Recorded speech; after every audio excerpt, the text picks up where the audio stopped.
요한계시록 10장 말씀 오늘 묵상을 합니다. 요한계시록 10장과 또 내일 이어지는 13장 말씀은 11장 말씀, 10장 11장 말씀은 이제 두 번째 시리즈의 일곱 나팔 재앙의 그 여섯 번째와 일곱째 사이에 나오는 그런 말씀입니다. 우리가 지난 주일 본문 요한계시록 7장 말씀이 일곱인 재앙의 그 여섯 번째와 일곱 번째 사이에 막간에 나온 말씀 아니었습니까? 거기에 해당되는 이제 그 말씀이에요. 이 10장과 11장도 나팔 재앙에서 여섯 번째와 일곱 번째 사이에 끼어 있는 막간의 이야기입니다. 무슨 내용이 들어가 있나 이렇게 볼 때 그 앞에 7장의 내용과 연결이 되어지죠. 이제 여섯 번째 인봉이 띄어졌을 때 정말 하늘의 천체의 큰 변화와 함께 정말 심판의 하나님께서 이 땅에 임하셔서 완전히 이제 마지막 일곱째 인을 떼면 끝장이 날 것 같은데 그 사이에 그렇게 막간이 들어가 있으면서 하나님께서 그 하나님의 종들한테 이마에 인을 도장을 찍지 않으셨습니까? 그래서 하나님의 그 종들을 보호하시고 그때까지는 바람이 불지 않도록 하나님의 심판을 붙잡고 계시는 그런 모습과 또 천상의 그런 그 먼저 간 하나님의 그런 백성들, 그렇죠? 하나님의 그 군대들. 그래서 14만 4천과 셀 수 없는 많은 무리들이 그렇게 이제 그 7장에 나오지 않았습니까? 그래서 교회에 대한 환상을 이렇게 두 가지로 보여준 것을 우리가 봤는데, 이 10장과 11장에도 또 다시 한번 교회에 대한 이야기가 나옵니다. 이 나팔 재앙은 우리가 어저께도 간단하게 살펴봤지만 그 주로 세상을 향한 하나님의 심판이 부어지는 것이죠. 그래서 그 출애굽기의 10가지 재앙의 그런 모습을 많이 담고 있는 내용인데, 어저께 여섯 번째 재앙에서 하나님께서 유브라데 강에서 결박된 네 천사를 독해하심으로 마병대 2만만의 엄청난 마병대를 끌고 와서 사람의 그 3분의 1을 죽이도록 허락하신 그런 엄청난 그런 그 심판의 메시지를 우리가 보면서, 그것은 이제 여섯 번째 나팔 재앙 아니었습니까? 그런데도 사람들이 회개하기를 거부하고 오히려 하나님께 나오기보다는 여러 귀신들과 또 아무것도 하지 못하는 그런 우상에게 나가서 오히려 절을 했다. 그런 이야기를 우리가 보았는데, 이제 일곱째 나팔을 마지막으로 놔두고 이제 하나님의 그런 정말 마지막 심판이 쏟아지는 그 사이에 하나님께서 또다시 이렇게 말씀을 주시는 내용이 10장과 11장의 내용인데, 무슨 내용인가? 교회는 그 사이에 무엇을 해야 되는가? 거기에 해당되는 말씀이죠. 오늘 말씀을 보니까 힘센 다른 천사가 하나 등장합니다. 그렇죠? 근데 그 천사의 모습이 지금까지 나온 천사의 모습과는 좀 다르게 엄청나게 그 위용이 대단합니다. 그 사이즈가 어마어마해요. 그렇죠? 한 발은 바다를 밟고 한 발은 땅을 밟고 있어요. 얼마나 크면 그렇게 서 있겠습니까? 근데 그뿐만 아니라 그 모습이 어떻게 보면 하나님을 닮은 모습이죠. 그 머리에 무지개가 있다. 우리가 4장에서 보지 않았습니까? 또 어떻게 보면은 예수님의 모습과도 비슷해요. 그렇죠? 그 얼굴은 해 같고 그 발은 불기둥 같고, 우리 1장에 그 부활하신 예수님의 영광스러운 모습이 예수님의 모습이 아니었습니까? 그리고 또 작은 두루마리를 오른손에 들고 있다. 하나님의 모습이죠. 사자가 부르짖는 것 같이 큰 소리를 외친다. 이것도 하나님의 모습과 같은. 그리고 일곱 우레가 우레는 이제 천둥을 얘기하는 것이죠. 하나님의 음성을 많은 물소리로 비교하지만 또 천둥에도 비교하지 않습니까? 특별히 시편 우리가 19장 같은 데 보면, 19편 같은 데 보면은 하나님께서 정말 소리를 발하실 때 온 천지가 진동하는 그런 말씀도 나오죠. 근데 천사죠. 그 천사가 등장을 하면서 그 천사가 이 요한한테 이야기를 하는 내용이 오늘 본문이죠. 그래서 일곱 의뢰가 먼저 소리가 났을 때 그것을 쓰려고 했는데 그것을 임봉하고 기록하지 말라고 명령을 합니다. 그렇죠? 그러니까 요한이 본 것을 기록하는 것이 바로 계시인데, 요한계시록인데, 하나님의 마지막 때 그런 정말 하나님의 뜻을 드러내는 계시, 드러내다. 그죠? 그것을 다 쓴 것 같은데 여기 보니까 다 쓴 게 또 아니에요. 그렇죠? 그러니까 그걸 우리가 볼 때 하나님의 말씀은 우리에게 필요한, 성도들에게 필요한 말씀을 다 알려주시지만 그것이 하나님의 뜻이 다 100%다 드러난 것은 또 아닌 것을 얘기해주고 있어요. 그렇죠?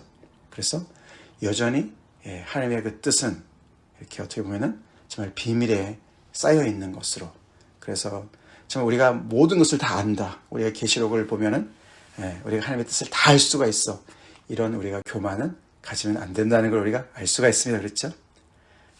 깊은 것은 다 하나님에게 속한 것 아닙니까? 그렇죠? 비밀에 하나님께 속한 것이고, 그리고 하나님께서 또 필요한 것들은 선지자들을 통해서 하나님의 백성들에게 알려주시는 것은 확실하지만 그것이 전부다라는 교만을 우리가 갖지 말도록 하시는 것인지.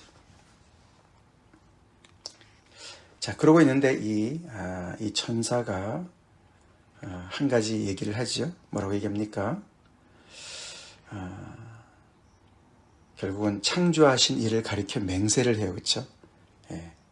하늘과 땅과 바다에 있는 모든 물건들을 다 만드신, 창조하신 이를 향해서 손을 들고 맹세를 하는 것이죠. 근데 뭐라고 맹세합니까? 지체하지 않을 것이다.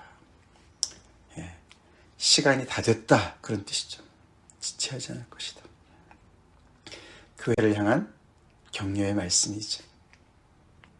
계속되는 심판의 재앙이 계속 지속이 되고 있고, 세상을 향해서도 부어지지만 그 가운데 교회를 향한 박해도 계속 진행이 되고 있으니까 너무너무 힘든 상황에 있는 이들한테 지체하지 않을 것이다.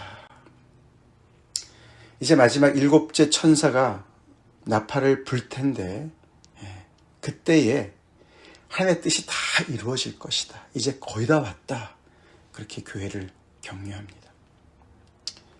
무엇이 이루어집니까? 하나님의 비밀이 이루어지는데 그것은 복음이라고 얘기를 하죠. 그의 종 선지자들에게 전하신 복음과 같이 하나님의 그 비밀이 이루어진다. 그렇게 다 성취될 날이 곧 다가온다. 그렇게 먼저 격려를 합니다. 그러면서 이 두루마리를 너가 갖다 먹어버리라. 그리고 그것을 가지고 다시 예언해라. 그렇게 얘기를 합니다. 그것이 결국 요한에 대한 명령이지만 교회에 대한 명령인 줄 믿습니다. 결국 그래서 이제 지체하지 않고 하나님께서 뜻을 다 이루실 날이 곧 다가오는데 7째 나팔을 곧 불 텐데, 그러면 모든 것이 다 완성이 될 텐데 그 사이에 너는 이 두루마리를 갖다 먹고 그것을 바탕으로 많은 백성과 나라와 방언과 임금에게 다시 예언을 해라 라고 명령을 받는 것이죠. 즉, 이 마지막 때 환란에 이 정말 6번째 나팔 재앙과 7번째 나팔 재앙 사이에 교회는 보호도 받지만 하나님의 말씀을 다시 전파하라고 명령을 받습니다. 다시 예언하라는 명령을 받는 것이에요. 오늘 이 본문을 보면은 이 천사가 이렇게 대단한 엄청난 천사가, 그렇죠? 정말 입이 떡 벌어지는 그 위용을 정말 우리가 보는데, 근데 그런 천사를 우리가 보지만 그런 천사를 부리시는 하나님이 더 위대하시죠? 그래서 이 복음이 엄청난 위대함을 다시 한번 이렇게 알려주는 것이죠. 그런 분의 명령이죠. 그런 분께서 이렇게 말씀하시는, 그리고 이것이 오늘 보면은 펴놓인 작은 두루마리라고 얘기를 합니다.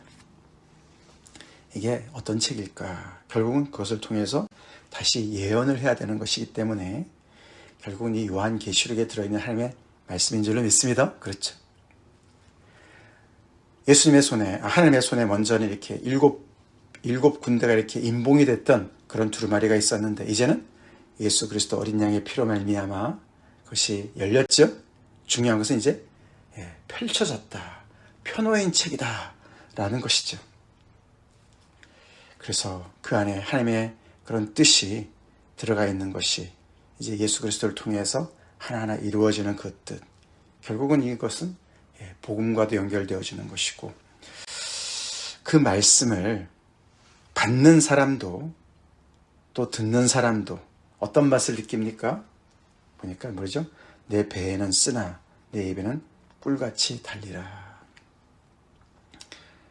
하나님의 이 책이 왜 그런 맛을 냅니까? 그 안에는 구원의 메시지도 있지만 심판의 메시지도 있죠. 그래서 우리가 그 쓴맛도 있는 것이죠.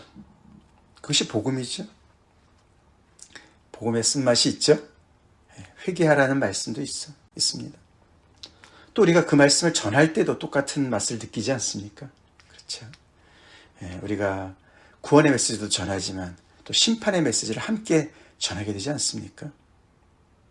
그래서 우리가 환영도 받을 수 있지만 또 엄청난 그런 정말 거절도, 박해도 받을 수 있는 것을 보게 되는 것이죠. 오늘 이런 이야기가 사실은 위에 이 한 천사 이야기는 다니엘서에 나오는 이야기고요. 다니엘서 12장에 나오는 이야기고, 밑에 이 책을 갖다 먹으라, 이것은 에스겔서에 나오는 얘기예요. 그러니까 이 요한이 하나님의 이런 어떤 그 환상을 보는데 그 환상의 그 언어들이 다 말씀 속에 있는 말씀들이에요. 구약에 있는 말씀들이 이렇게 다시 한번 드러나면서 재해석이 되는 것을 볼 수가 있는데 조금씩 달라요. 먼저 이 천사 이야기는, 다니엘서 12장에 나오는 이야기는, 거기는 천사가 2명이 나와요. 천사 두 명이 나오면서 하나는 강물 쪽에 있고 하나는 이쪽에 있고 하나는 저쪽에 있어요. 근데 여기는 한 천사가, 그렇죠? 한쪽은 바다를 밟고 한쪽은 땅을 밟고 있어요. 그리고 그때는 아직 한때, 두때, 반때를 기다려야 된다. 그래서 그게 3년 반을 기다려야 된다. 그렇게 얘기하는데 여기는 지체하지 않을 것이다. 시간이 지났죠. 다니엘서의 때와 지금 요한의 때가 많은 시간이 지났어요. 그래서 지금은 이 요한의 때는 이제는 시간이 없어요. 지체할 시간이 없다. 다니엘 때는 한때, 두때, 반때가 아직 지나야 된다. 그리고 그때는 그래서 이 하나님의 말씀을 봉함하라. 그렇게 얘기를 했어요. 근데 지금은 열린 책이에요. 열린 책이에요. 요한의 시대에 벌써 그렇게 지체하지 아니하고 열려있는 책이기 때문에 지금은 오죽하겠습니까? 그렇죠? 그래서 하당시에 교회를 향해서 지치지 말고, 낙심하지 말고, 주저앉지 말고, 하나님의 때가 곧 다가오니까, 곧 이루어지니까, 하나님의 복음처럼, 복음의 그 말씀처럼 하나님의 그 비밀이 이루어질 거니까 다시 힘을 내서 사명을 감당하라는 뜻인 줄 믿습니다. 에스겔서의 얘기는 뭡니까? 에스겔의 2장 8절부터 3장 3절에 나오는 이야기인데, 안팎으로 빼곡히 쓰여진 이 두루마리를, 근데 그 내용은 애가와 애곡과 재앙의 말이라고 얘기를 합니다. 심판의 메시지죠. 아시지 않습니까? 에스겔이 누군지 아시잖아요. 그렇죠? 하나님께 불순종해서 멸망받은, 그래서 성전도 회파되고 많은 사람들이 바벨론으로 끌려간, 종으로 끌려간 상황에서 그들이 왜 이런 엄청난 재앙을 받게 됐는지, 그런 정말 심판의 메시지, 재앙의 메시지를 먼저 전하지 않습니까? 그걸 받아 먹으라고 얘기하는 거죠. 그 얘기는 뭐죠? 에스겔을 하나님께서 선지자로 세우시면서 하나님의 말씀을 그에게 주시는 거죠. 우리도 그렇습니다. 하나님의 말씀을 전하려면 우리가 먼저 먹어야 될 줄로 믿습니다. 그냥 읽는 데서 그치지 않고 받아 먹어야 된다는, 내 것이 되어야 된다는 것이죠. 체화가 되어야 된다는 것이죠. 그래서 이 복음의 그 단맛과 쓴맛을 내가 다 잘 소화를 해야 될 줄로 믿습니다. 그렇죠. 내 것이 되는 것이죠. 먹게 되면은 나의 일부가 되지 않습니까? 근데 그때랑은 또 다른 게 있어요. 에스겔과는 또 다른 게 있어요. 에스겔은 그 심판의 메시지를 하나님의 백성에게만 전했습니다. 근데 오늘 요한은 뭐라 그럽니까? 요한에게는 내가 많은 백성과 나라와 방언과 임금에게, 즉 이 요한이 받아먹은 이 메시지는, 열린 이 펴놓인 작은 두루마리 이 내용은 온 민족들이 들어야 되는 메시지라는 거죠. 하나님의 마지막 때의 말씀이기 때문에 그런 줄로 믿습니다. 그게 바로 복음이라는 것이죠. 그래서 이 마지막 때에 이 교회가 무엇을 해야 되는지 다시 한번 초점을 맞춰서 이야기를 하고 있다는 것을 보게 되고, 우리가 오늘 저녁에 우리 또 11장 말씀을 묵상했지만 그 말씀도 연결되어지는 말씀이죠. 거기에 두 증인 얘기가 나오고 두 선지자 얘기가 나오지 않습니까? 교회를 얘기하는 거예요. 교회가 맡은 사명이 있습니다. 우리가 이 시대에 감당해야 될 사명이 있다는 것이죠. 하나님께서 우리에게도 또 온 세상에게도 필요한 그 양의 말씀은 알려주셨죠. 그것이 바로 펴놓인 작은 두루마리 책이죠. 그것이 바로 요한계시록이라고 볼 수도 있고 하나님 전체 복음의 말씀이라고 볼 수가 있겠죠. 그것을 오늘도 우리에게 받아 먹으라고 말씀하십니다. 그래서 우리가 입으로는 달게 먹지만 그것이 우리 안에 들어가서는 정말 쓴, 그런 정말 또 엄청난 그런 부담감을 갖는 그런 메시지지만 그것을 우리가 감당해야 될 줄로 믿습니다. 그것을 가지고 다시 예언하라. 다시 예언하라. 요한으로 봤을 때는, 요한은 지금 말씀을 전하다가 하나님의 말씀과 그 증거로 인해서 밤모섬에 지금 갇혀있는 상황 아닙니까? 그런데도 다시 예언하라. 어떤 주석가는 그렇게 얘기를 했어요.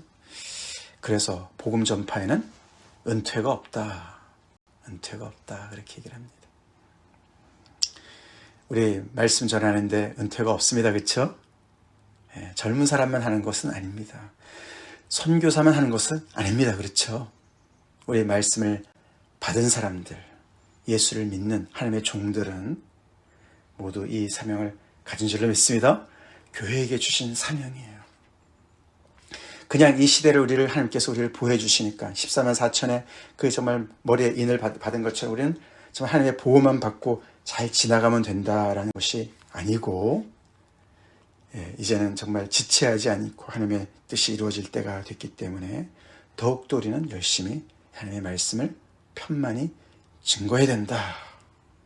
오늘 말씀 이렇게 우리한테 명령하고 있습니다. 이 말씀 붙잡고 우리가 기도합시다. 같이 기도하겠습니다.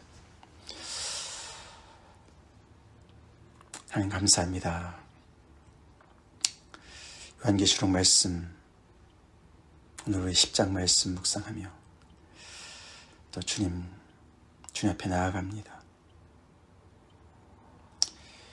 요한의 시대에도 해당되는 말씀이지만 우리에게도 그대로 적용이 되는 말씀입니다. 지체하지 아니하시고 모든 것을 다 이루실 하나님의 그 비밀, 복음이 다 이루어질 그날이 속속히 다가오고 있음을 저희가 믿고, 또 오늘 말씀에 이 정말 교회를 향한 하나님의 명령의 말씀에 그리고 아멘으로 화답하며 두렵고 떨림으로 아버지 깨어서 그 사명을 감당하는 저희가 되길 간절히 기도합니다. 주님,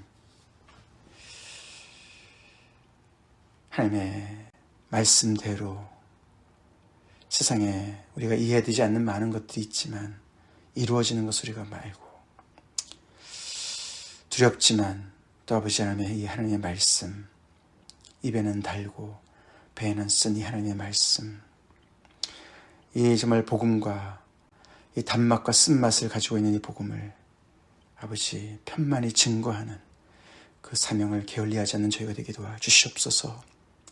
우리의 입술을 열어 주변의 사람들에게 복음을 증거할 수 있도록 저에게 다시금 아버지 힘을 주시고, 아버지 전도의 문을 열어주시고 능력을 더딥혀 주시기를 간절히 바라곤 합니다. 아버지, 참 동이 트기 전에, 정말 곧 트기 전에 가장 어두운 것처럼 그렇게 아버지 하나님의 때가 정말 아버지 가까울수록 더욱더 정말 힘든 시절을 우리가 겪을 수가 있을 텐데, 그럴수록 더욱더 우리가 신앙의 잠에서 깨어나게 도와주시고 사명을 감당하는 그런 삶을 살 수 있도록 저들의 영혼을 일깨워 주시옵소서. 예수님 이름 받들어 간절히 기도를 올리옵나이다. 아멘.